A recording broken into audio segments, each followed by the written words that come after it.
Going on, guys? My stream deck is all messed up right now, so I just gotta hit this Flux pools thing right quick. Here we go. Are you currently mining Flux? Are you mining Flux to fluxpools.net? Fluxpools.net is owned and operated by Flux team members, so they have the networks and the miners' best interest at heart. Fluxpools.net also has a dedicated mining program. So the first one is 5 miners each week will win $50 in Flux just for keeping a 95% uptime. This will last an entire year. There's also an uptime loyalty reward program. Weekly loyal miners for those with 97% uptime amount based on hash with a max of 4 Flux per 1 kilosoul. And bi-weekly loyal miners will receive with a 99.5% uptime. One miner will get 1.7 kilosouls for 48 hours. Mine Flux today at fluxpools.net and run on Flux. All right, guys, what's going on? Welcome. It is Saturday. How's everyone doing? Let's do a quick roll call. You guys have been talking for a while, so there's a big, long list of chat stuff going on. So we got I Show Slow, what's happening? Welcome. How's everyone doing? I just got to find my buttons here. Ogre MGTOW. Budweiser. Let it, echo out a little bit. There we got Viper Mining. What's going on? Remortgage the house to buy ASICs. That's insane. I'm going to do the same thing, I think. I'm just kidding, guys. Not financial advice. I'm joking. Don't do that. That's not the smartest thing to do, but hey, you know what? If some people decide to do it, they decide to do it. Andres 23 _ 007. What's going on? Nithya. TDFS presents. What's happening, TDFS? Ethan Westfield, Squirrel Master, Little Time Mining. Scrolling through. I'll try not to repeat too many times, but I always end up doing anyway. So I'm just scrolling through here. What do we got here? Just a Miner, welcome. What's happening? What's going on? How's everyone doing? Michael Flores, Skirm, what's going on in green? Rud Putz, welcome. What's happening? Scrolling. Tactics 272, Ultra Carbon Sling, Buzz, what's going on? I see you guys. I see you. Quad Spawner, The Wicked Jester, Little Time Mining. Trying to mine. Yes, we're all trying to mine. Automatic Beats is in the house. What else we got going on here? We got, I cannot say this one. Meha Soren Marin? Crying every day. Seeing my 50 GPUs, 3070s off. Yeah, that's horrible.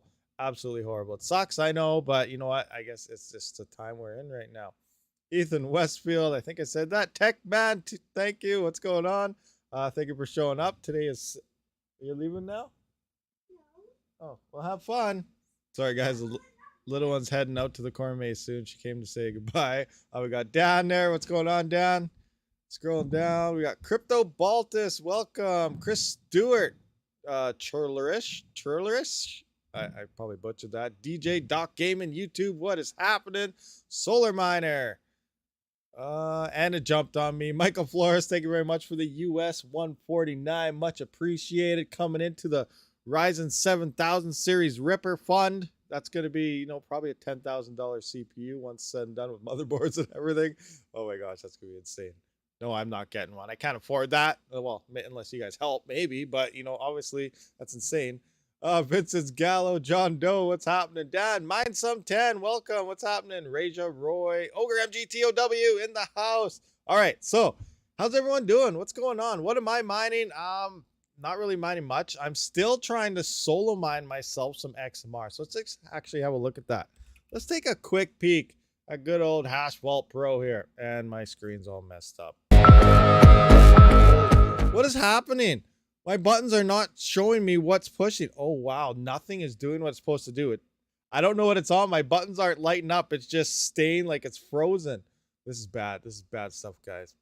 This is going to be a crazy stream because I don't know what's going on. What's happening?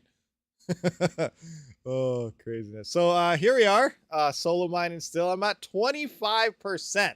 And the last block I found was like 4 days ago. Let me just check. Where's the block thing here? Right here, blocks. Yeah, 4 days ago was my last block. So I just found something out about this that, it's kind of interesting.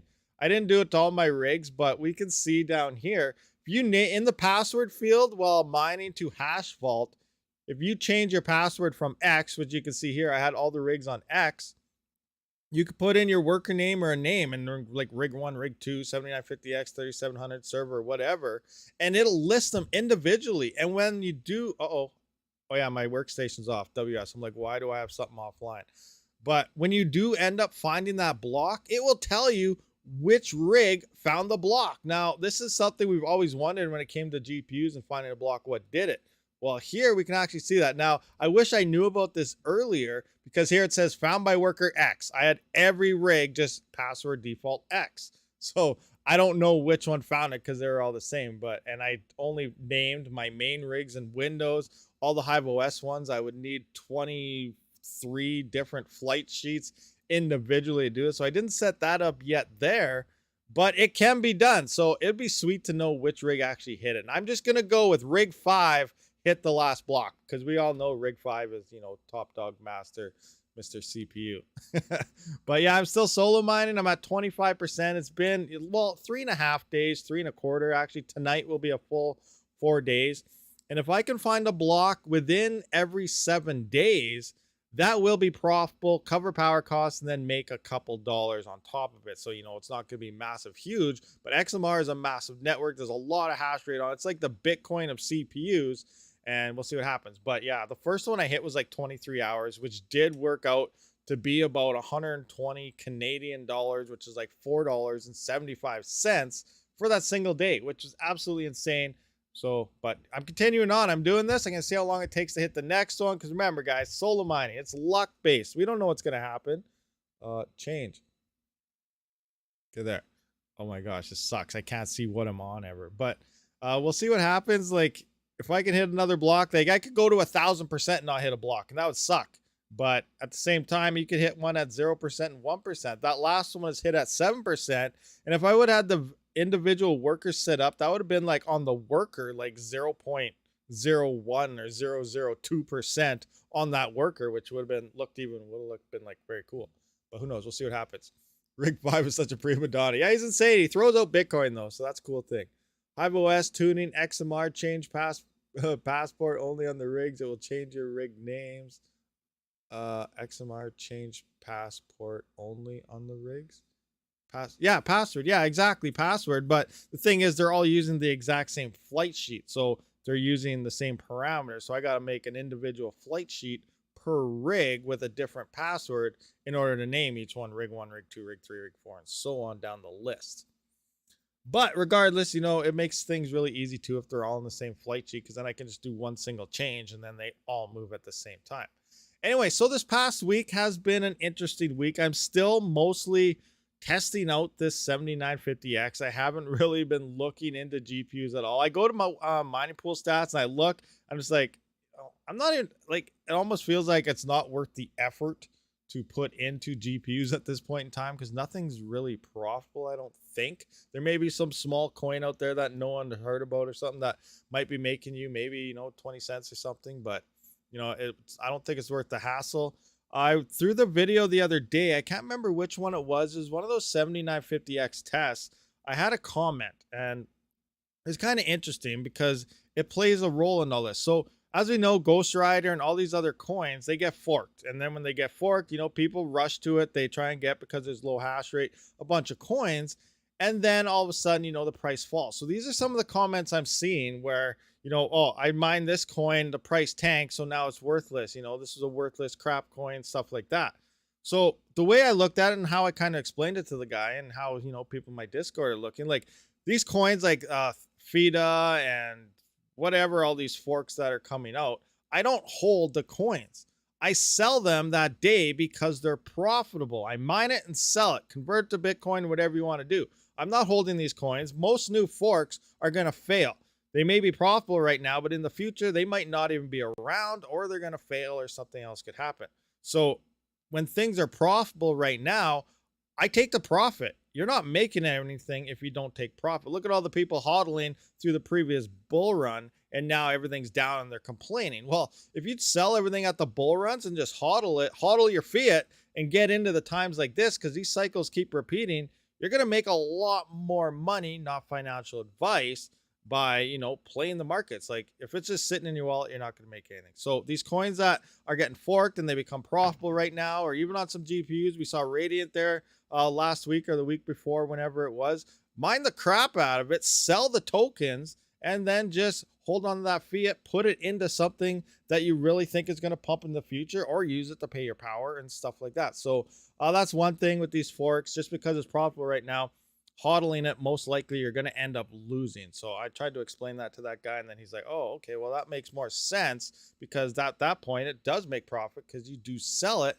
and you're getting the money for it. So do that instead of hodling all these forks all the time. But again, not financial advice. If you really think that coin's going to explode in the future, then, you know, it makes sense to hold it. If you think it's going to drop, then maybe sell it and then buy back in as the drop comes. I still think this market has not hit the bottom yet. We're lining up. It's kind of funny. I find it interesting.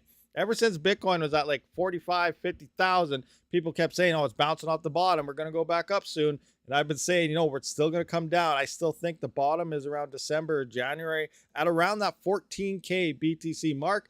And now we're looking at all the talks in the markets and everything. The market's coming down. People are like, oh, Bitcoin's decoupling because of, you know, it didn't really see that much of a fall. We're going to see a big fall coming, guys. I really think this is going to happen, you know, within the next 2 months, 2 to 3 months. That's December, January.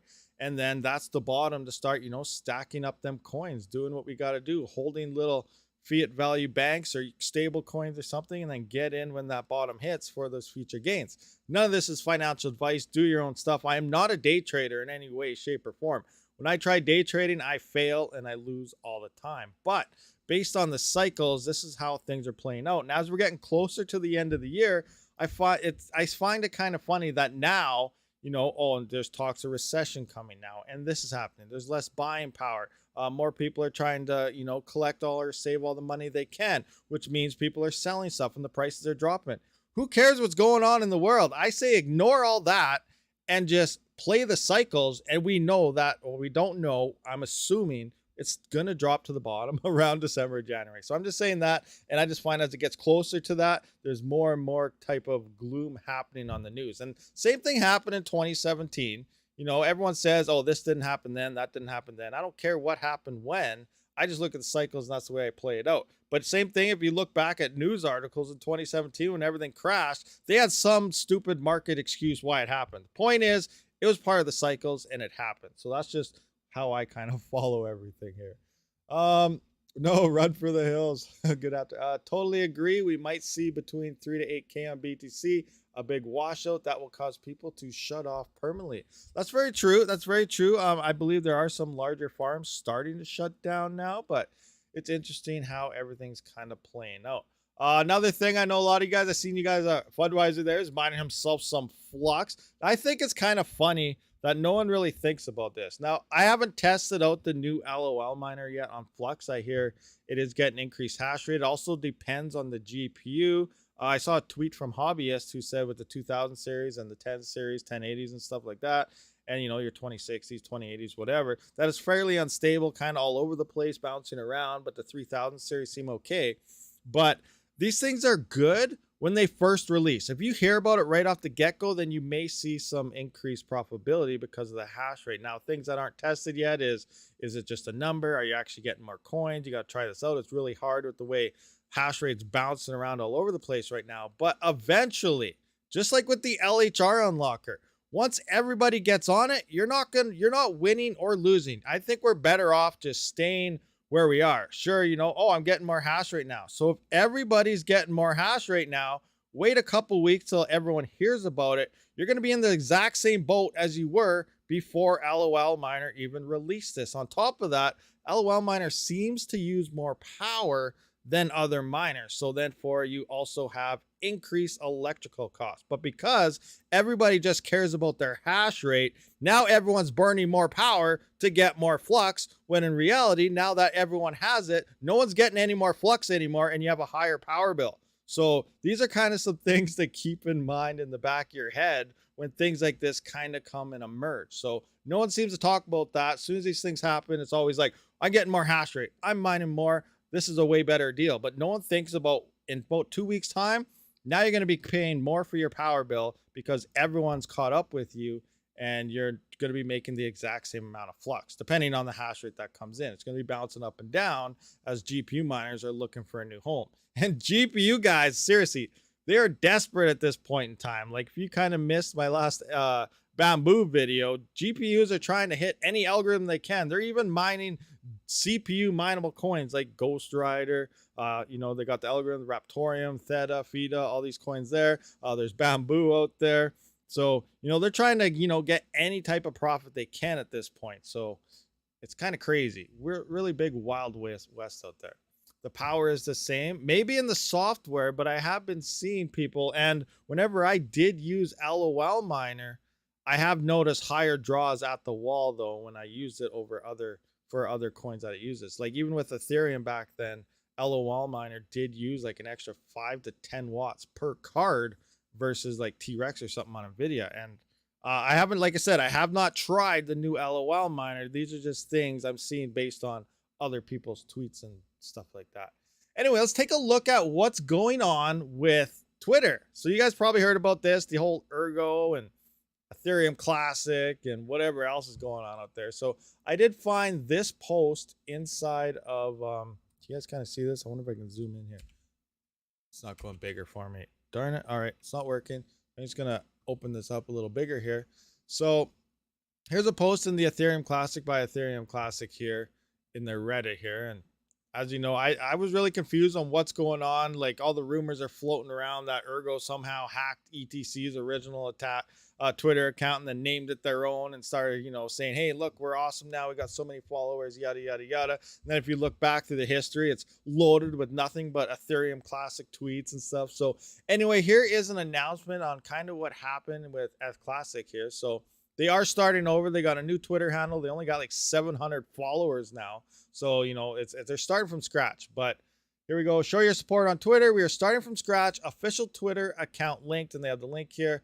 Maybe some of you are not aware, but Charles Hoskin Cardano has controlled the rights to the ETC Twitter handle that had 600K plus followers. He became hostile towards ETC due to the community not implementing protocols that he deemed important. So he wanted to centralize the crap out of ETC, and everyone else kind of disagreed with what he wanted to do. I don't know what any of this is. I haven't been following any of this. I'm just reading this, but this is, you know, up front running. What I'm getting out of this is whatever. And more drama ensued. He wouldn't give up control of the account to people who are active in building ETC. So he changed the handle to the ERGO Twitter account, effectively stealing all the followers the community has built over the years. However, from what I understand, this new handle was turned over to the community, and now we don't have a hostile person controlling it. So I don't know what's all going on there. There's a lot of people really hating on ERGO right now because of this, and other people not. And oh my gosh, my buttons are broken. So I don't know what's going on in the whole background here, but if you like ETC or not, be sure to go to their newest Twitter that they're starting over with and join them to keep up to date on that. But it's pretty crazy stuff happening out right now. Efficiency is king. I don't know the king. Yes, efficiency is definitely king, especially in a market like this. And as the countdown is playing, I saw one of you, I can't remember who it was, someone posted right now is the best time to get into crypto. I would say for GPUs, no. Now, normally the bear market is the best time to get into crypto, but this time is different, and we're not there yet in the first place. We're still very early into this bear market, right? And then the previous ones, 2018, I believe 2019 or 2020 would have been the best time to get in. It's usually about a year and a half, 2 years after the initial bear run is, officially declared. So we're only a couple months into this. We're still very early. So the best time to get into crypto would probably be in about a year and a half, 2 years, which is end of 2023, sometime 2024, lining up for the Bitcoin having to roll into that 2025 bull run. But what's different this time is that there's a lot of hardware that's just shut off and waiting. So normally we get into these bear markets, everyone starts shutting off, and then yields start picking up quite a bit. So you're mining like 4, 5, 6 times more coins per day. Even though it may not look profitable in the fiat value, you're getting a crap ton of coins. These are the best times to get into mining. But right now, because there's still so much hash rate on the network since Ethereum left, early into this bear market. Right now is 0% time to get into crypto mining. My honest opinion here.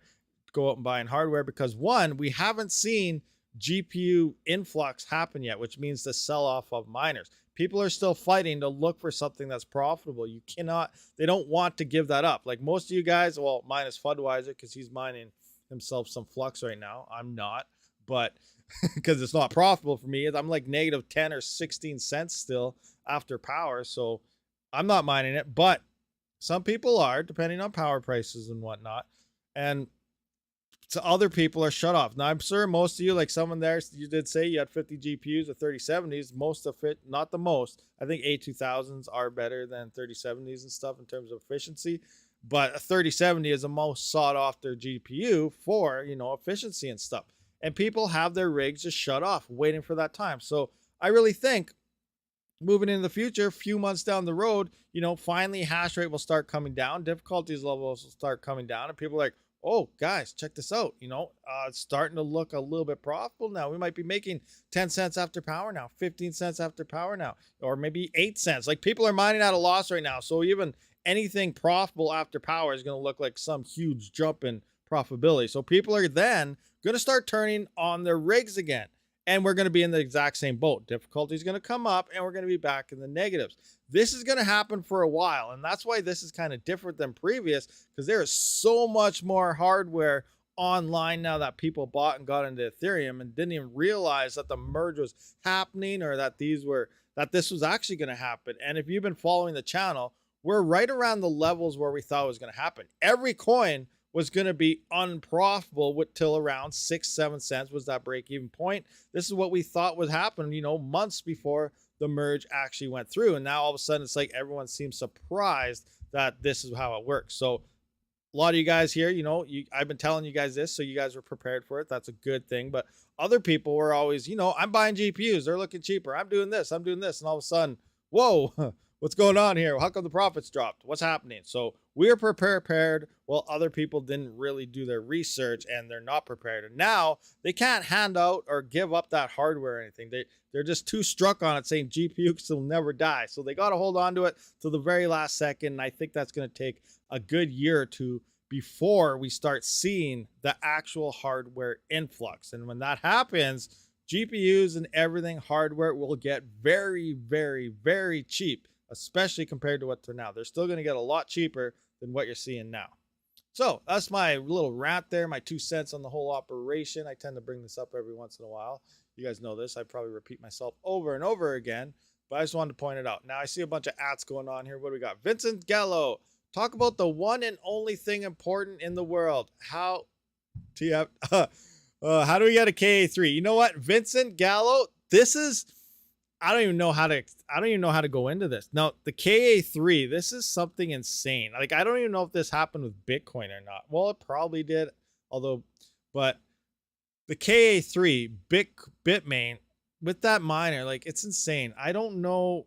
Right now, you probably can't get your hands on one. You can pre-order them somewhere. They're not supposed to come in till December. In my Discord, I got links to various manufacturers and suppliers of this. It looks like you can still pre-order at, you know, Casa Miners, Coin Mining Central, Million Miner, BT Miners. I do have links and stuff. Some of them have discounts. Some of them don't in my Discord. So join the Discord if you haven't. You can pre-order. I have talked to a lot of these and it looks like they're not shipping or coming in till December. So these are legit dates here. But yeah, for getting your hands, I don't know. Like Bitmain had their sale. It was sold out in like 43 seconds.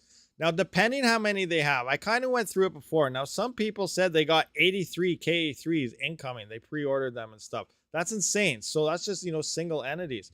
Now, if they have at least, if they've made and sold at least 5,000 of these miners, unless Gold Shell really answers with a cheap miner that has massive performance gains over their latest KD Max or whatever the heck they have, Gold Shell is probably going to go bankrupt. Like, seriously, this is a major thing. This miner is a major deal compared to any other ASICs and stuff that have hit the networks.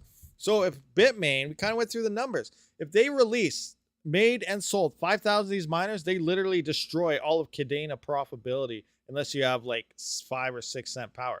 Like, it's not literally going to be destroyed, but profitability is definitely going to drop. So I went through the numbers. We did this a little while ago. I'm just going to bring it back up here, though. But it's very interesting that Bitmain is literally taking over a lot of things here. So here it is. I don't know what the current price of Cadena or anything is. Let's see. Do I have mining pool stats up? Let's just look at KDA right quick. I know everyone wants this miner. I really want this miner too, but looking at the numbers of everybody wants it, like, it's not going to take many of these to destroy the hash rate. So $1.39. Let's go to $1.39. Oh, it's still $1.39. Awesome. So here we go. Currently, right now, network difficulty and everything, this miner is making $73 a day, 52.6 coins per day right now. But if they sell at least 5,000, so this is numbers of 5,000, it's going to move that hash rate from 189 petahash. What is, let's just double check to make sure what we're at. 189. So we're at 197. So we're actually up more already. But at 189 petahash is what, when I did these numbers, it's going to move it up to over 1 exahash. That's like almost 5 or 6x the current hash rate alone with one single release of this miner. That will move your coins from 52 coins a day down to 9.7 coins per day if they sell 5,000 of these miners.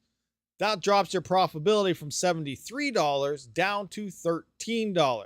Now, we did look at this 9.7 Cadena coins per day.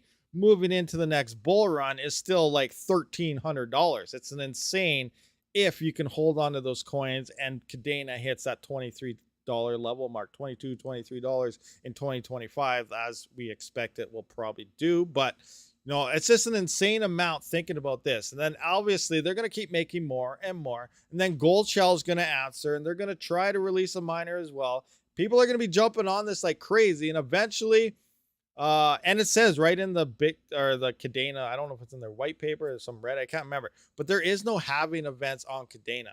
And pretty much the way it goes is Cadena kills itself through difficulty, which is kind of what we're seeing in Bitcoin. Once the ASICs are getting released, we're going to be down to like mining. You're going to need the best, efficient, most expensive hardware on the market just to mine like a half a freaking Cadena per day to be profitable. So it's going to start dropping that. So this is what I'm seeing here. It's very early. I bet you in about 6 years time right now, Cadena could be on Bitcoin levels in terms of profitability, which means becoming the least profitable with their ASICs, because this is a massive gain. Unless they see a massive increase in price, these things are not going to be profitable long term. It's pretty insane though. But right now, these things are looking like absolute beasts and monsters. But Bitmain literally has the potential here to destroy Cadena just through these miners, because they are so much better and ahead of anything Gold Shell has ever released in the past. It's crazy. I hear Ripple is going up. I don't know. Maybe it's up 0.5% right now. So if that's going up, it's a bear market now. I don't expect any huge gains on everything. We might see the odd pump here and there on certain coins, but yeah, I expect everything to dip down more by the end of the year here. Also, did you guys hear about what is it? Celsius.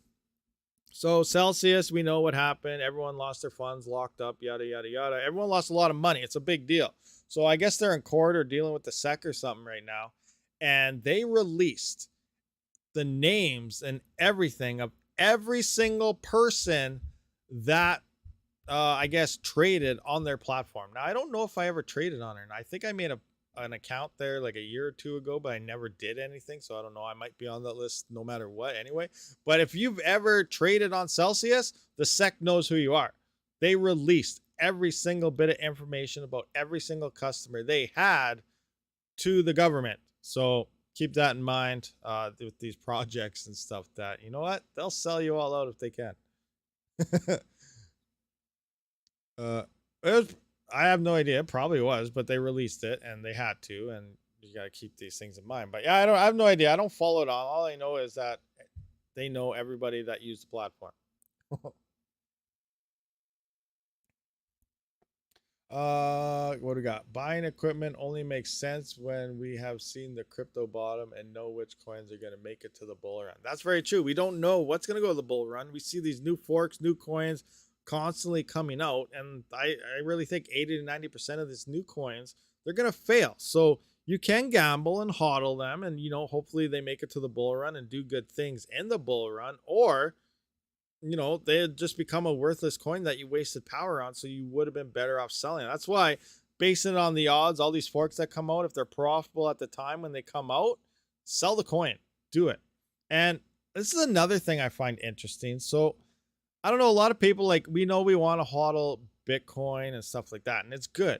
But now we have mining platforms like 2Miners, and we mine a coin, we get paid out in Bitcoin. We're all like, awesome, this is amazing, sweet, sweet. But I don't know if anyone's ever thought of consequences about this. And platforms like this and 2Miners who do get quite a bit of hash rate on certain coins, they're actually hurting coins. And you're probably like, why? How? We're mining it profitable. That's good because, as miners, that's all we really care about is profit. But if you really want these coins to explode, like take example ERGO and stuff, like you're putting on mass, like you're always saying, oh, I'm not selling my coins, I'm hodling my coins, I'm doing this. But mining ERGO and getting paid out in Bitcoin, that's 100% sell pressure that you're doing. You're putting all the sell pressure on ERGO because you're mining the coin. It's instantly sold at market, and then it's getting converted to Bitcoin and going into your wallet. So you're destroying the price of ERGO. You're destroying the price of FLUX. You're hurting the other coins by doing that. And if you really believe in it, you probably shouldn't be doing that. But you know what? I'm not you guys to say that, but I just find it interesting that everyone says, I'm mining this and this. It's like, it's a double negative here where I really believe in ERGO. I'm mining it because it's profitable or close to profitable, and I'm getting paid out in Bitcoin.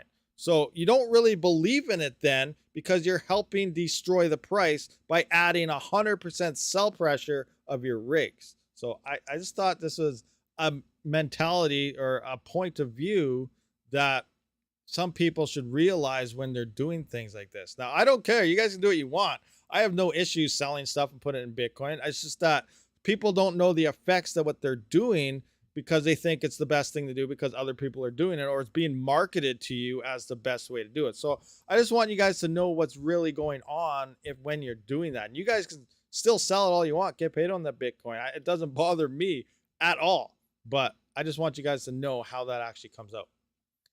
That's why I only did that with Eth. That's hilarious. That's awesome. On 2Miners, you get BTC, meaning they dump the coin you are mining en masse. That is good for miners or networks or horrible. See, that's what I mean. It's good for Bitcoin because it's buy pressure for Bitcoin. It's sell pressure on whatever you're mining. Like I just said, if I hear this all the time, like, well, not all the time, but quite a bit. I love ERGO. I'm mining it on 2Miners. It's wicked. I'm adding security, but I'm getting paid out in Bitcoin. Well, you must not really believe in ERGO if you're getting paid out in Bitcoin, because that's hurting the network in general for the sell pressure that you're causing to ERGO, but it's helping Bitcoin for the buy pressure because you're converting that ERGO into Bitcoin. So that's how that's kind of playing out. So, if you just want profits, it's, totally fine. Most miners are, but if you're really believing in a project, you're better off holding that coin for the future instead of adding that sell pressure. And I know, like, the big thing before the merge happened is miners bring value. Miners do this. They don't add that much sell pressure. Well, every single person that's most likely on 2Miners is probably getting paid out in Bitcoin because that's all everyone talks about. Do this, get paid out in Bitcoin. Do this, get paid out in Bitcoin. Oh, miners are going to take ERGO to the moon because, we believe in the project and the hash rate will cause it up. If you're all mining on 2Miners, you're causing nothing but 100% sell pressure if you're getting paid out in Bitcoin, which means miners are sending ERGO into the grave, not to the moon. So that's just kind of how I wanted to play that out right there. But you know what? Like I said, we all in it for profit. We all believe in Bitcoin. A lot of us swap to Bitcoin manually. I just want to get the information out so people realize what's going on. Because there's a lot of miners that just mine stuff because somebody says something.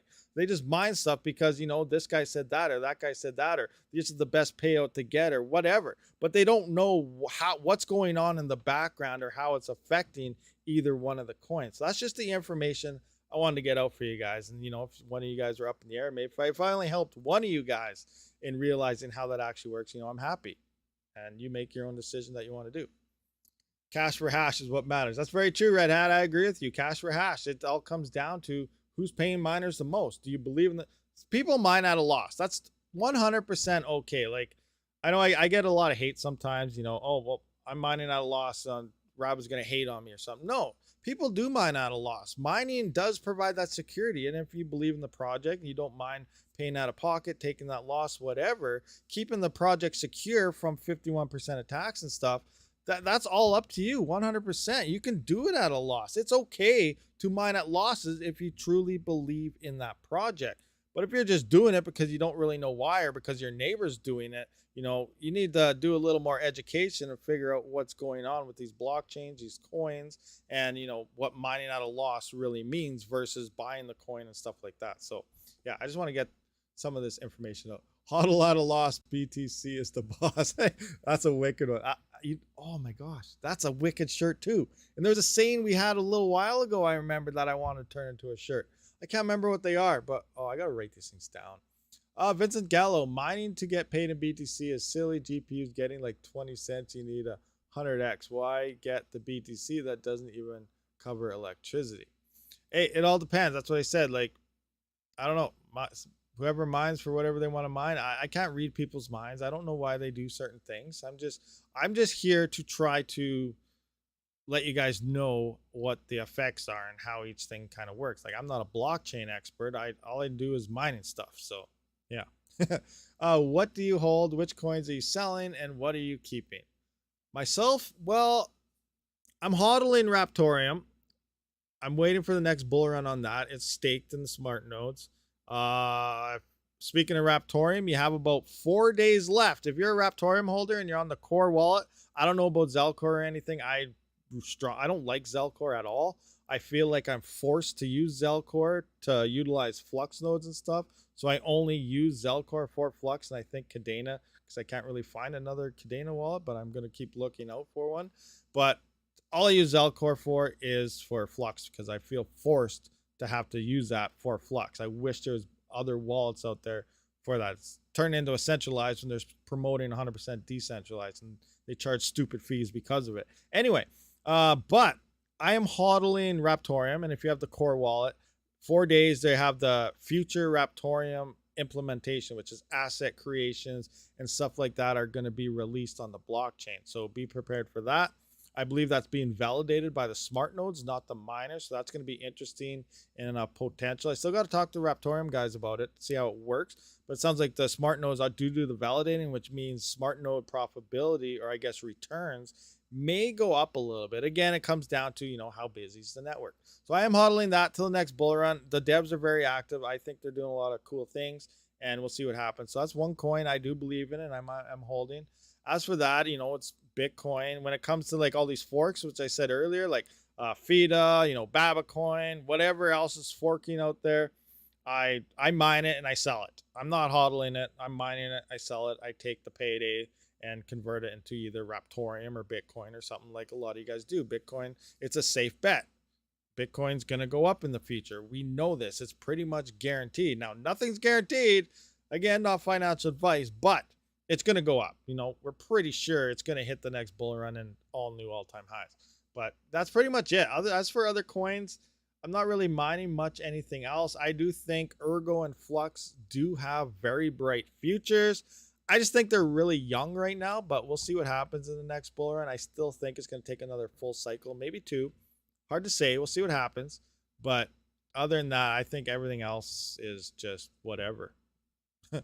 I don't follow blockchain, so I don't know what Chia is doing. I know Chia is more profitable than the GPU right now as well, which is kind of crazy thinking about. Helium, I have no idea. It's been making a couple bucks a day now for the past few days, so that's a good thing. And that, I don't know. No idea. Ergo hot trash, Charles Coin. Yeah. Very young, said the old man. Very young. Very young. Let me get my cane.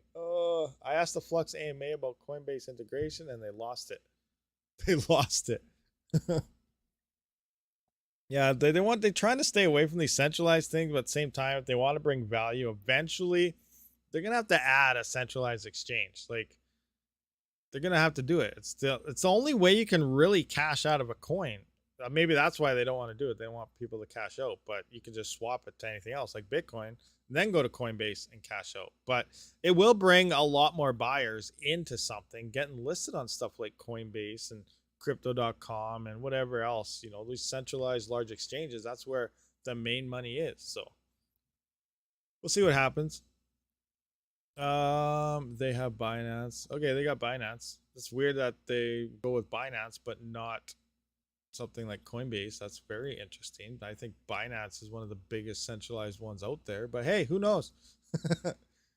Especially with their hack recently. You guys heard about the BNB hack or BNB or whatever the heck they have their coin called. So that's interesting.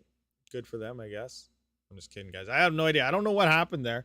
I've been meaning to look into it, but I haven't because I don't really care about Binance. I've never used them personally myself, but we'll see. Maybe they don't want you selling. It's true. Maybe they don't, but you can simply swap that into another coin. Like, oh, okay, I got a bunch of FLUX.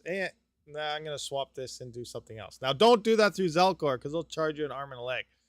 Like you said, like, 4 FLUX. I went in there to Zelcore. I had Binance FLUX, and I needed normal FLUX for a node, the Titan node, and I used the swap, and it cost me 4 FLUX. I'm like, awesome. Okay, well, FLUX, that's only about $4, a little over $1. But then what if FLUX hits $900,000? I just spent $4,000 swapping FLUX over, and we thought Ethereum fees were bad. That's insane. It's a stupid thing. It should be set to it. I don't even know. I just don't like it. I don't even want to get started on it. Anyway, it was a bridge hack, was able to mint extra coins. So it's a 51% through the bridge. That's pretty much how it is. They minted fake coins out of nowhere, more coins out of nowhere. They did a 51% bridge attack. Just kidding, guys. There was no mining involved in that, but they made free tokens.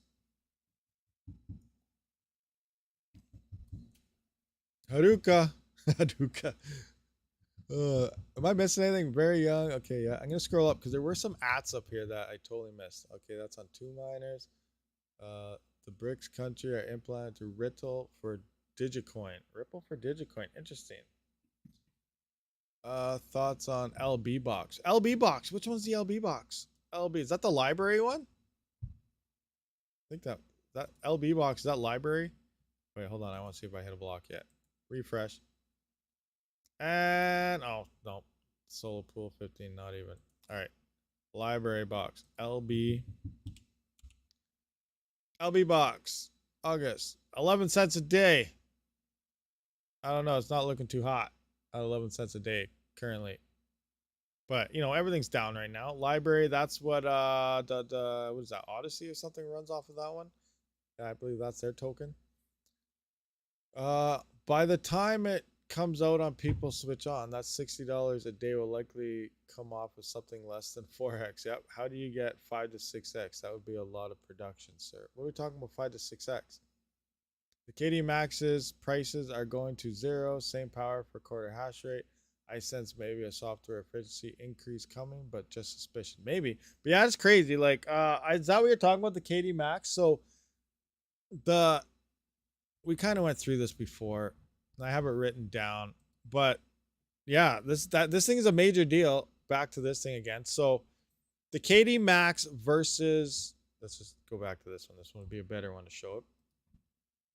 Let's go to Cadena. So we got the KD max at 40.2 terahash. Then we got the KA3 at 166. So this is 4 times the hash rate, but the KA3, you know, as long as at current network levels, is actually 7 times more profitable. And I know that's what the question always comes up. How is that possible? How can you have 4 times the hash rate but be 7 times more profitable? And that's where it comes down to the efficiency. So here we are looking. So look at this. We got 3350 in this per watt. Now this is 4 times the hash rate at less power. So these are both using, this is using like $9.50 a day in power. And then this thing is using like $9.40. So then before power, you're getting like, so I guess put $9 in here. So 9, 10, 11, 12, 13, 14, 15, 16. So you're getting about $16 a day before power on this. And on this one, you're getting the 70, whatever, $70 or something per day on that. Now you take away $6.50 or I guess $9 on this one and $9.50 on this one. Now we can see the difference. 62 to 7 is like 7 times the increase in profitability. So yes, it's 4 times the hash rate, but 7 times the profitability due to the efficiency of this massive monster that Bitmain came in. This is literally a company killer machine. Like, they're taking Gold Shell to the grave unless Gold Shell really answers. I would not buy a single Gold Shell miner, even if they give it to you for free, because you're probably going to be not even being able to cover power price at the amount. Like 40 terahash versus 166 for the same amount of power. That's kind of crazy. You need to make $9 a day. Now, if the profitability, let's look at this.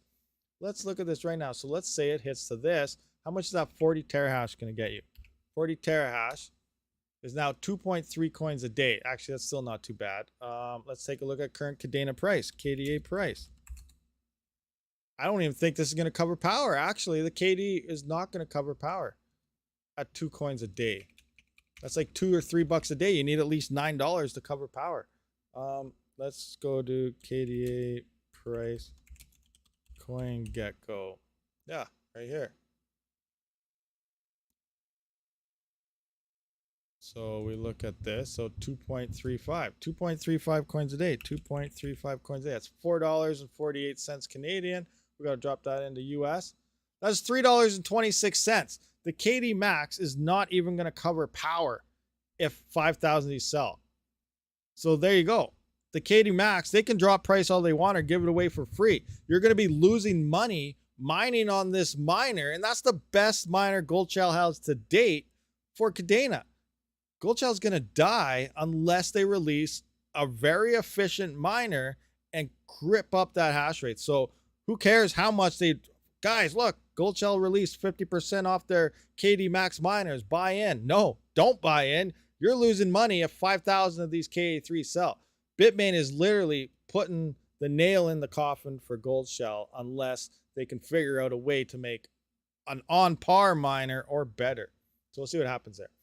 Oh my gosh, Rud Putz just gave out... Oh, never mind. I thought he gave out 9 memberships to random people. We got a member for 9 months. Whoop, whoop. Beer and tea for Budweiser. I totally messed that up. I thought that was happening. But yeah, sorry, Gold Shell, if you're watching this or something. I can't lie to the people. Your miners are dead. Don't buy a Gold Shell miner for Kadena. Like, Bitmain just killed you guys. Nothing else. Like, I don't know how more truthful to be. I would not do it. I will personally still buy a KD Box Pro. Okay, you can go. They only use 235 thing. That's about what, 55, 56 cents, 50 to 60 cents a day based out around 10 cent kilowatt hour. So it'd be okay. You know, I'm sure people can afford 50 cents a day. People buy coffees for over $1. Actually, inflation, it's like $2 coffees a day. So you can run 4 of those for the price of a coffee.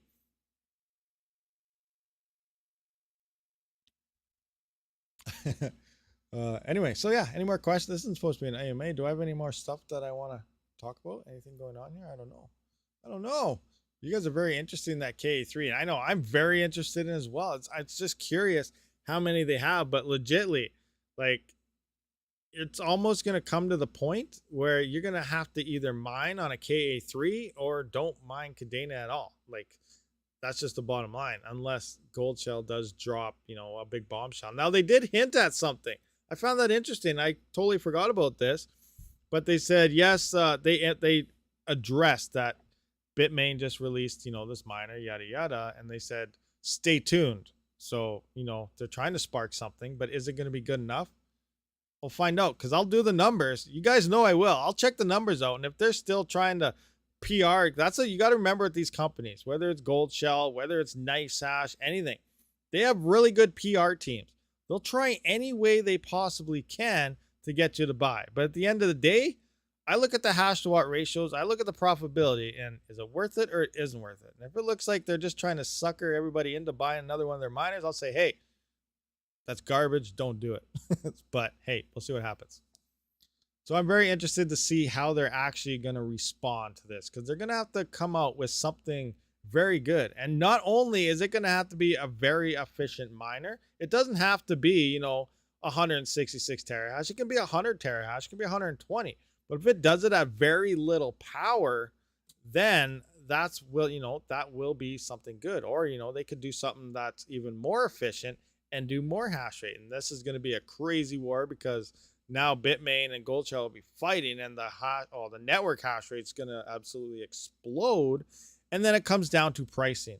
Who has the cheapest miner between the two? So we're going to see some crazy wars, especially in a bear market. It's going to be interesting to see how this battle unfolds. It's definitely going to be, I think it's going to be a fight. Bitmain and Goldshell are going to war, and it's going to be a battle. Goldshell's biggest fan equals. Oh, crazy.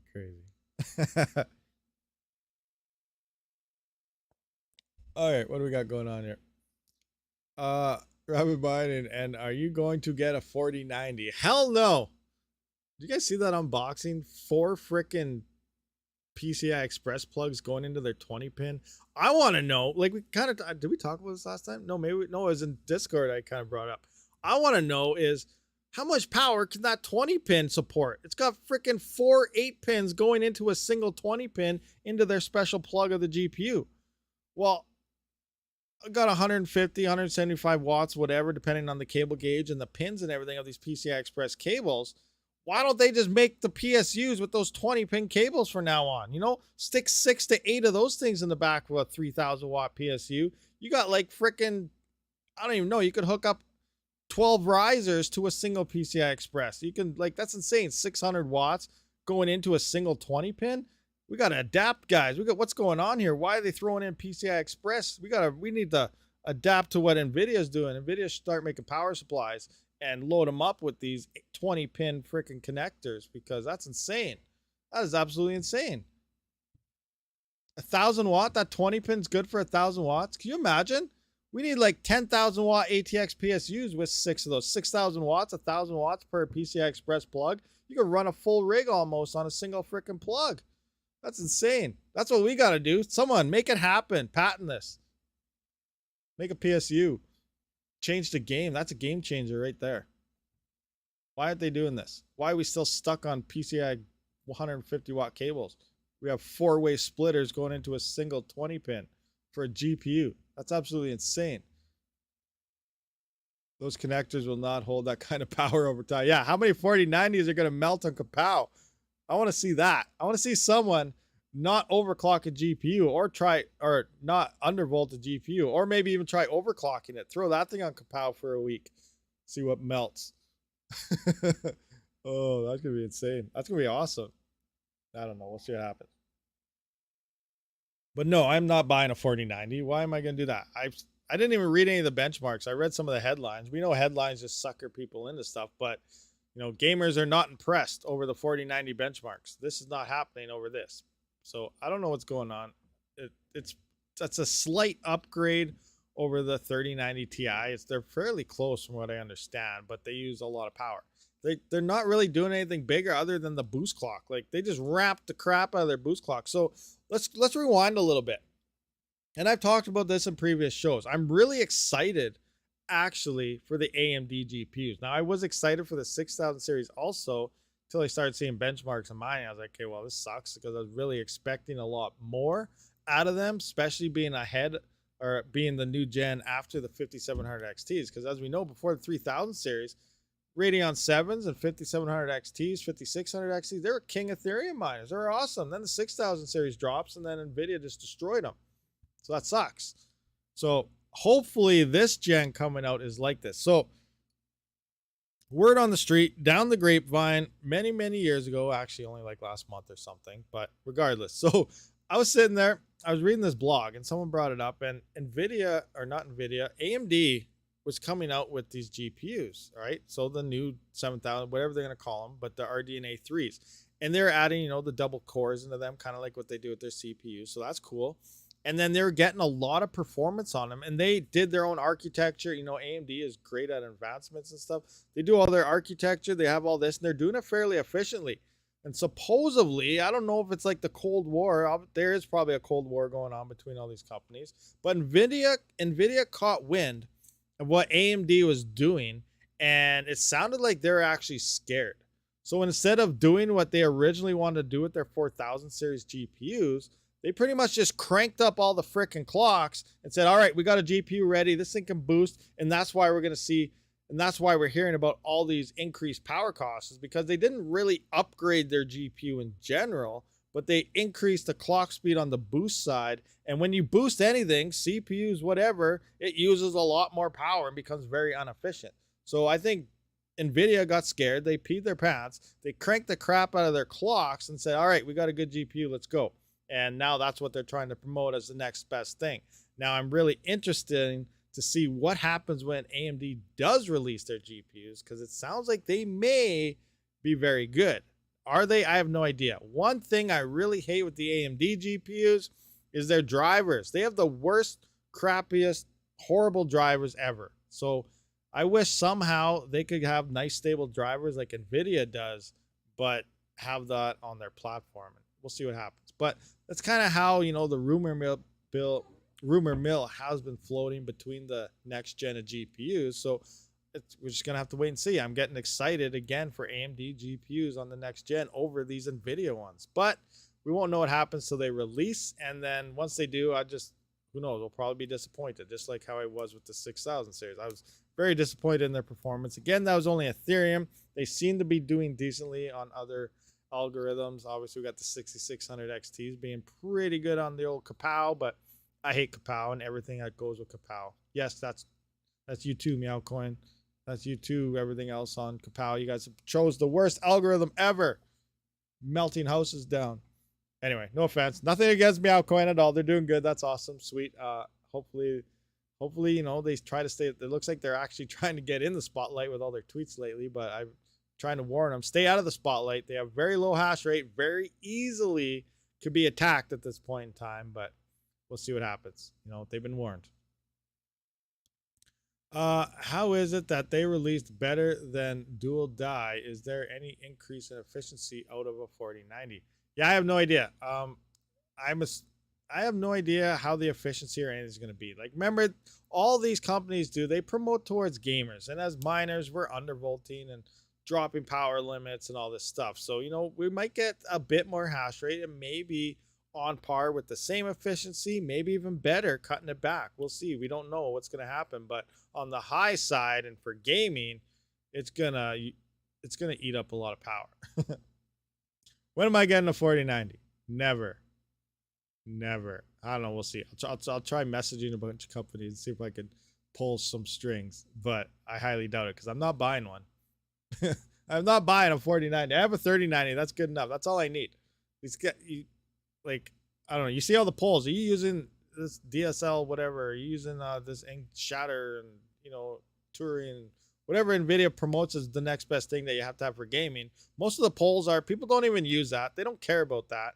Once you hit an X amount of frames per second anyway, you're not noticing anymore. So you don't need these new gen GPUs. You don't even need the current 3000 series to play most of the modern games. So you're still good with the 20 series. The 2080 Ti can run everything just fine.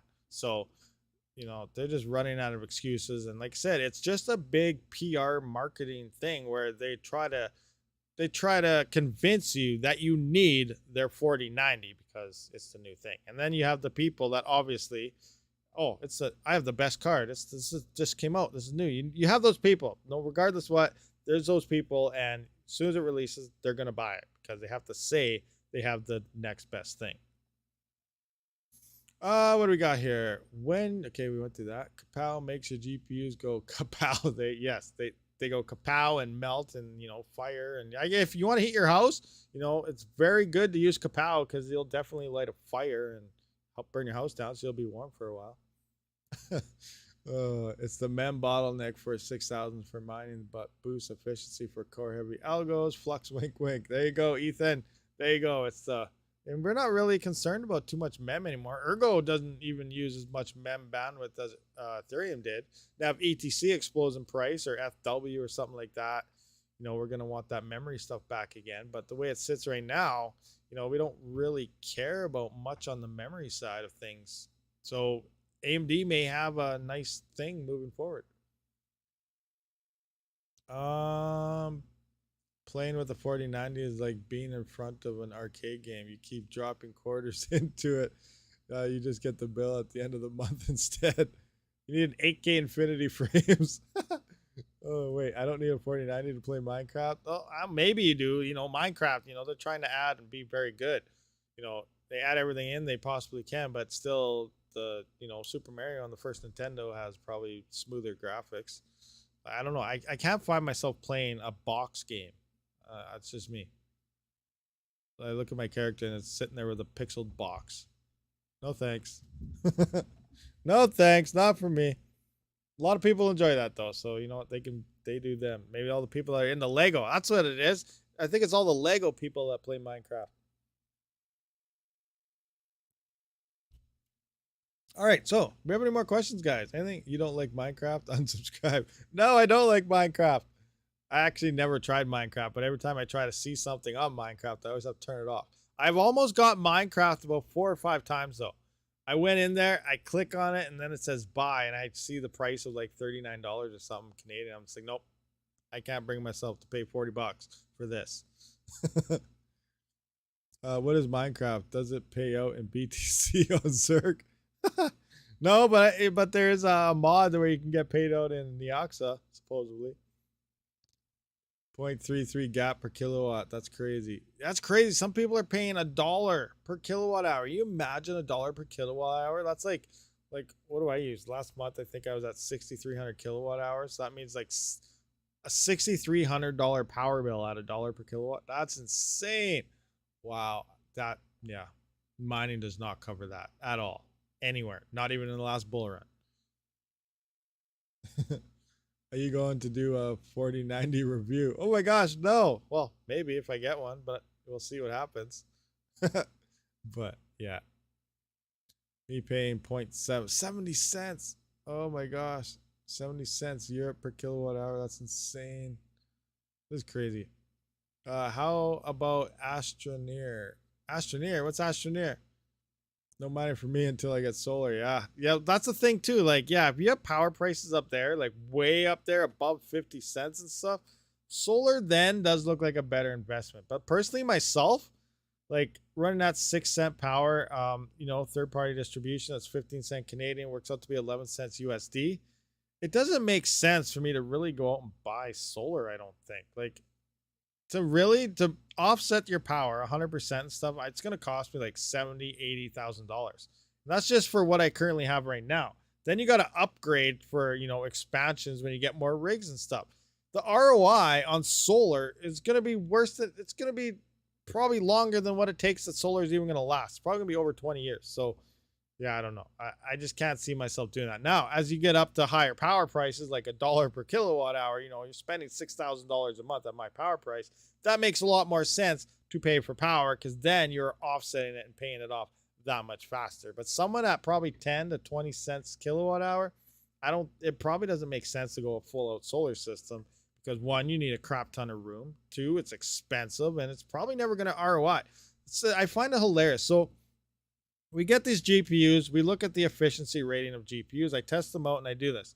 But now, like, I know we got to cover, cooling, and we got to cover power and all this, but nobody ever factors in these other costs. Like, oh, I got 12 rigs of 6600 XTs, they're super efficient, but I'm running 4 AC units that are 1500 watts a piece. So now I'm tacking on 5000 watts on top of those rigs. They're not looking very efficient anymore, because now they got to cover the power of all of that. So, and then, then you can tack solar on top of that and all these other things. So it seems like nobody ever adds these extra costs into their mining or break evens. They just look at the GPU and think it's good to go. And right now, without any cooling or anything added, GPU mining is like unprofitable.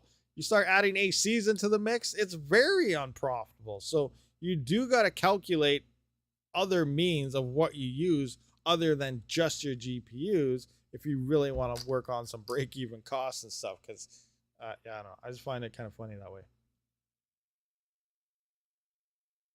Yeah, selling back the grid, if you can do that, that's another way to do it too. And I think you can kind of play the system that way too. Like, go with a variable rate, because you know what, they want to jack up the prices to everyone else because allegedly there's more power being used. Well, they just jacked up the price on themselves. I'm buying that power back to you if you're selling back to the grid. So you can do that way.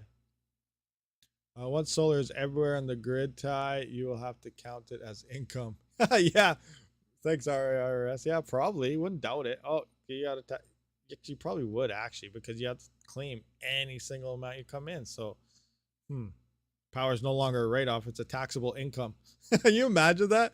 You got a massive solar farm for your mining rigs, and now you, as a business standpoint, you usually try to write off your power, but now you can't. You're getting taxed on it as income because your farm's so big on solar. Oh, that'd be insane. But yeah, like I've been looking into solar quite a bit, and it's just expensive. But I can't justify the ROI. Like I don't even know what's the probability of GPUs looking like right now, guys. Let's go to a 3070 here. Let's go to current. So we got to go current revenue, no current profit, and current values, because everything's swinging right now. You can't use 24-hour averages. It's bouncing around. So 10-cent kilowatt hour. ERGO's minus 8 cents. Awesome. ERGO's in first place at minus 8 cents. What do we got? What's Flux doing for me on a 3070? Flux. Minus 17 cents. I'm losing 17 cents on Flux. Hey, speaking of that, hash rates. Fudweiser, what's your hash rates right now? What are you getting on Flux? What's LOL miner putting out on Flux right now with a 3070? Anyone know? I haven't tested, I said, so let me know. ERGO is the first loser. Yeah, ERGO is the best coin to mine right now, guys, because you're losing the least amount of money. That's the way you got to look at things out. What's losing the least amount? Looks like ERGO currently is losing the most amount right now, boss. All right, thanks. Move the rigs to ERGO. It does 65 souls on a 3070 with LOL. What's the power consumption? And at the wall, like it's the wall is more than what the software is telling you, but so it's doing 65 souls, 60. So you gain 2 souls. You gain 2 souls with LOL miner and probably gain a little bit of power. And I don't think we're using 180. We're probably at like 160 or something. I don't know, but let's calculate that. So we gain 2 souls. Flux, you are now making, you know what? Let's see where let's look at break even costs. Break even, let's see 7 cents. What's 7 cent power? Flux, where are you? Oh, 1 cent. So, 7.1 is about break even on ERGO right now. Where is Flux? Where are you? I always pass it. Oh, there it is. Salt, we're still losing. This is worse than what it used to be. Oh my gosh. Try 6 cent power. Break even's dropping. Power cost is dropping on break even for Flux. It used to be at like 7 cents. It looks like now it's around 6. Where are you, Flux? Oh, there you go. Break even on Flux right now is 6 cent power. What does that mean? If you're paying more than 6 cents per kilowatt hour, don't mine it. You're losing. Just saying. 6 cents. We do got ERGO is profitable at 6 cents by 5 cents. We got Bitcoin Gold is profitable by 3 cents. We got Zel Hash, so blah blah blah blah. Flux here on Nice Hash is 5 cent profit. Bitcoin 3 cent profit. Bitcoin Z 2 cent profit. And break even. So 6 cent power is currently break even for Flux right now. How many of you guys have 6 cent power? Look at my hive. Damn, I need to turn up my ventilation. Be right back. Look at your hive. All right, let's look at Floodweiser's hive here. Let me bring this up.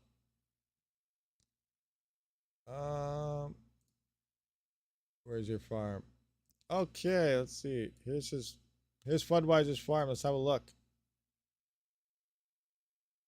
This is a little warm here. Oh yeah. LOL miner minimal hash rate is not set. You gotta set a minimal hash rate. 92 degrees on the memory there. You got 73 on the core or on your 3070. 99% fans. Yeah. Budweiser, a little warm. A little warm.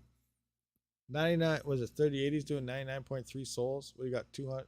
What the? Your 3070s, you don't even have a power limit set. 219 watts. Whoa. I think you got to fix some stuff here. There's no power limit. You're 219 watts. You're cooking. No wonder this thing's so hot.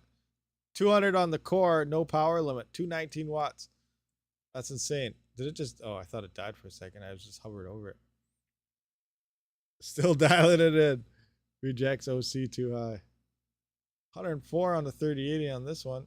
Yeah, you gotta set some power limits. Get that power down. It should not be like this. Well, it said 180 and what to mine. So try setting a power limit at 180 and see what it looks like. That should drop temps right off the get-go there.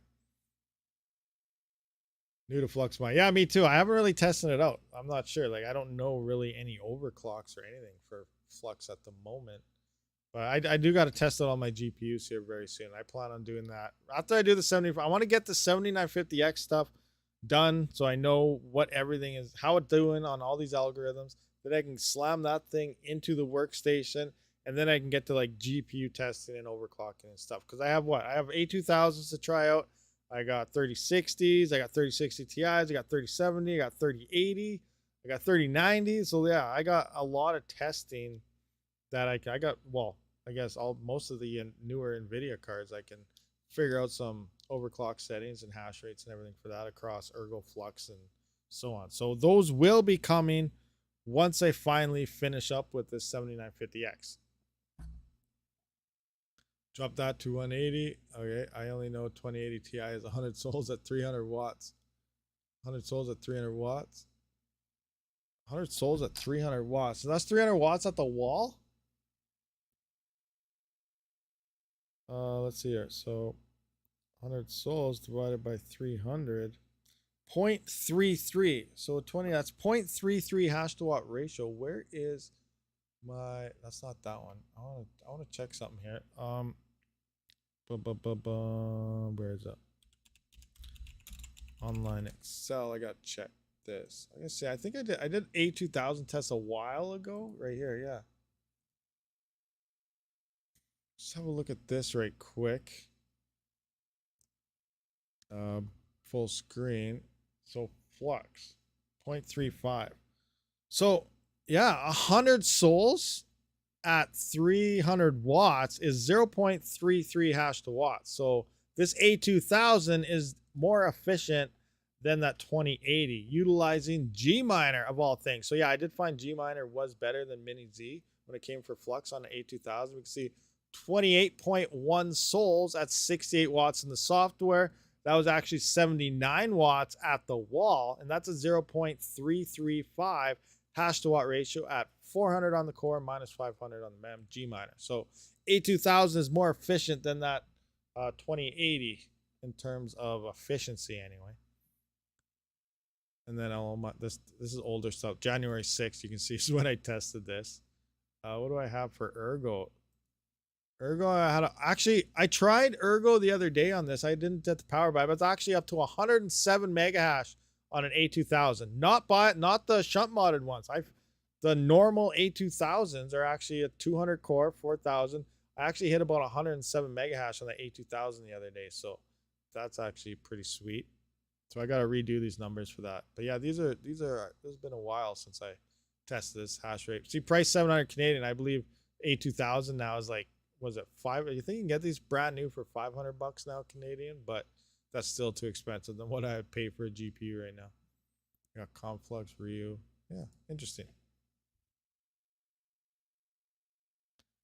Flux low mem and dial in core for efficiency 6900 XT core 2150 900 megahertz 80 to 85 souls at 180 watts 2080 Ti core 1810 80 to 85 at 180 watt wall draws. Nice. Those are some nice numbers there. Let me take a look at that one. Power limit 80 to 500. What is that? 180 watts. Here goes 80 to 85 180 watt power. C8 coin. Want to talk about CPU acquisition. What are you paying for 3900X these days? Any tips for getting some quantity? I'm not really sure. I've been kind of looking in. Everything's still kind of high to where I want to go. I want to try to build rigs for around the $500 mark. I think the $500 mark will be coming soon. It's not quite there yet. If we give it a little bit, we need more.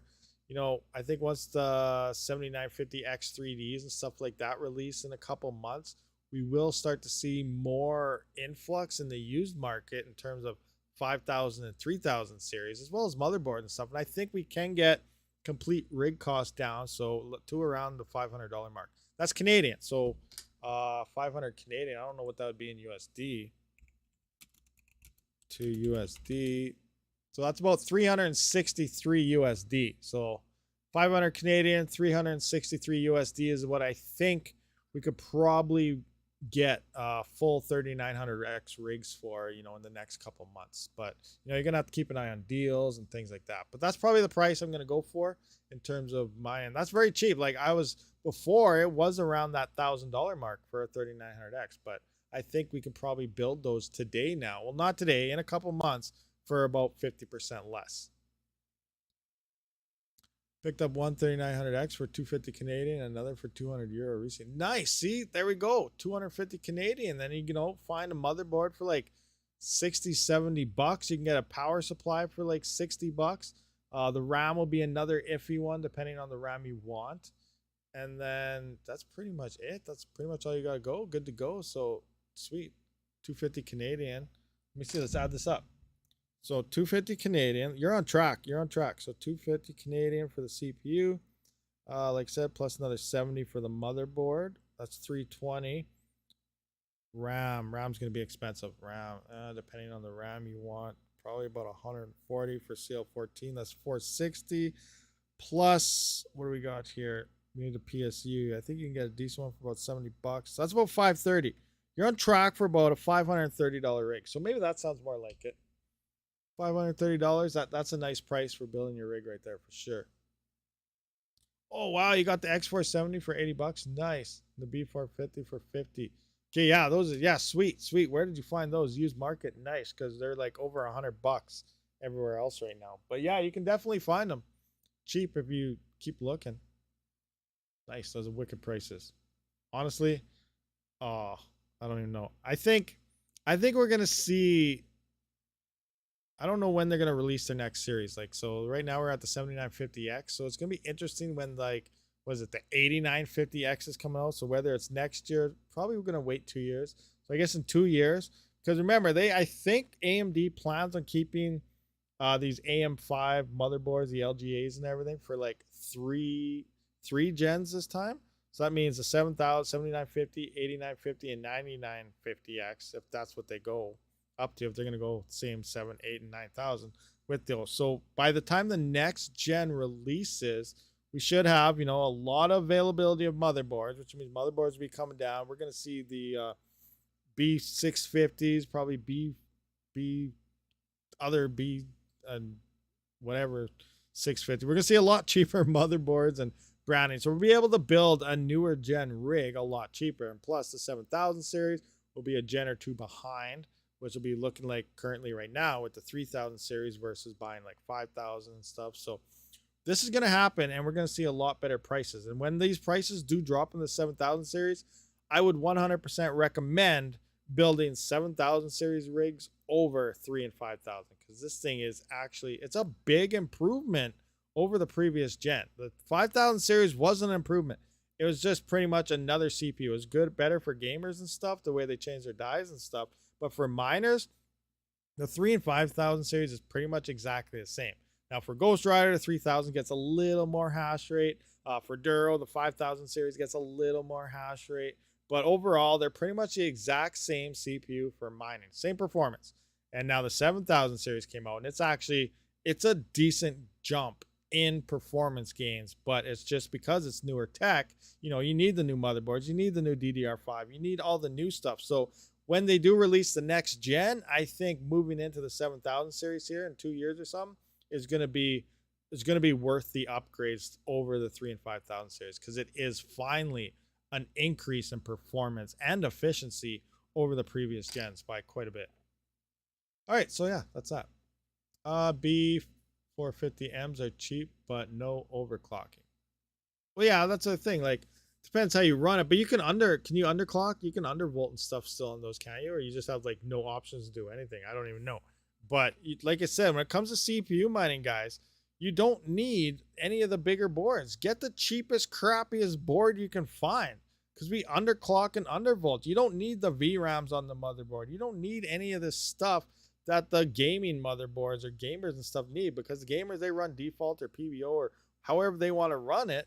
and they, you know, they're smashing voltages, you know, it's moving around all the time, or you're rendering. When it comes to straight 24/7 mining, we're undervolting it. We're trying to run efficient. Now, if you plan on overclocking it, yes, you will have to upsize to the better motherboards, to the faster RAM and stuff like that, which costs more money.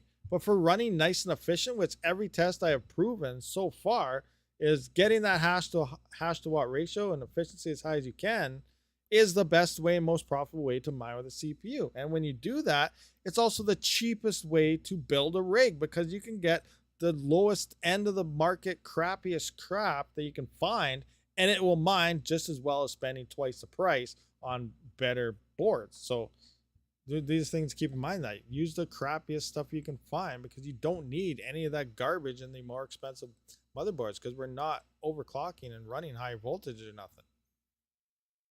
You can run a 3900X on any board below 1 volt, literally any. So there you go. Get the $60. Let's, you know what? Let's have a look. Let's go to PC Part Picker right now and see what the crappiest board there is out there. PC Part Picker. Here we go. Full screen PC Part Picker. I'm gonna go into Canadian. That's what I'm used to. Save partlets. Let's go cheap CPU miner. We're gonna edit parts list. We're gonna go to the motherboard because they're always changing. And now you just hit this price. All right, $62. Here's an ASRock B550M HDV. No idea what that is at all. It looks next to nothing, but most likely, look at it, it's like paper thin. It might melt. I don't know. We'll see. But I should order this. I should order the absolute cheapest garbage I can find on these websites, slap a rig together and see what happens. I think that would be a good test. You just need money to do that though. But yeah, like, you should be okay with this. I don't know, because I haven't tried it. I would probably most likely go with a brand name, you know, like something like this, AM4 Micro ATX, something with some reviews that people have used. This has 15 4 stars. This is probably something like that would be totally fine, I'm assuming. That would be one great. I'm a little iffy on this one just because it looks like a piece of paper, but I don't know. But you should be fine. Like, I think I should do that. I should try to get this right here and put a CPU in it and see what it does. Same thing, like, depending if it's 3,000 or 5,000 series. Same with coolers. You know, cheap ass cooler is all you really need there. Cheap parts, guys. All you need is cheap parts. That'd be a good test. You know, the absolute cheapest parts possible. I should try to order it up and see if it works. You guys are so smart. Rabid Tech Band set me in the right direction with tuning my rig. Amazing differential so far. Got you covered. Yeah, Tech Band's fixing it up. This channel, what? Freedom Prospector. This channel rocks. Cheapest decent board is B450M dash. Okay, let's take a look at that one. Do I still have this up? B450M dash. Where's that? This one looks okay. It's cheap. B450M dash. Where? I didn't even see that. This one? What do you say there? Let me find it. B450M. Let's take a look. B450M. What pops up? Okay, I'm gonna hit it again. D. Is that this one? That's $121. I guess it depends where you are, but for me, this is not a. Look at that. B450 DS3H Wi-Fi. $121. That is not the cheapest. It all depends where you are. You know, this is Canadian. You know what? Let's go to USD and see. United States. What's their cheapest? What's their garbage biggest hunk of junk board? ASRock 8. So this one actually has 4. So there you go. 54 USD. You could probably slap this thing together. That looks like it'd be, you know, worthwhile. Possibly. It has 4 reviews, 5 stars. $54.99. There you go. If you're in the States, pick this thing up. Where can you buy it? Amazon.com or Newegg. Free shipping. It'll probably be broken if you use them. So I would probably recommend Amazon over Newegg. But yeah, there you go. That all you need. Garbage. Worst, crappiest crap you can find and slap together. That'll be your best CPU rig ever. Cheapest equals 4 GB RAM stick. Share 2 PSUs for each rig. 3900X. 2 Wraith Prism cooler. 220 GB SSD. B450. There you go. Yeah, there you go. Quick build right there. What? My mic's broken? Well, you are in the mine too. Okay, Cindy Crawford has less weight beat. Oh, craziness. Okay, what do we got? Scrolling through any ads, any other things going on here? Oh, we've been here for about an hour and a half. So is there any last minute questions here, guys, before we wrap up this live stream? Because the throat is starting to get a little bit on the sore side. It's like 90 by now. Yeah, probably. Actually, I have no idea how old she is. That's crazy. All right, guys. But I do appreciate everyone for showing up for this live stream. Much appreciated, 100%. We'll be live again tomorrow, and I'll see you guys all in the next one. Oh, where's my button? I don't have my button. Here we go. Right there. All right. Rabid out.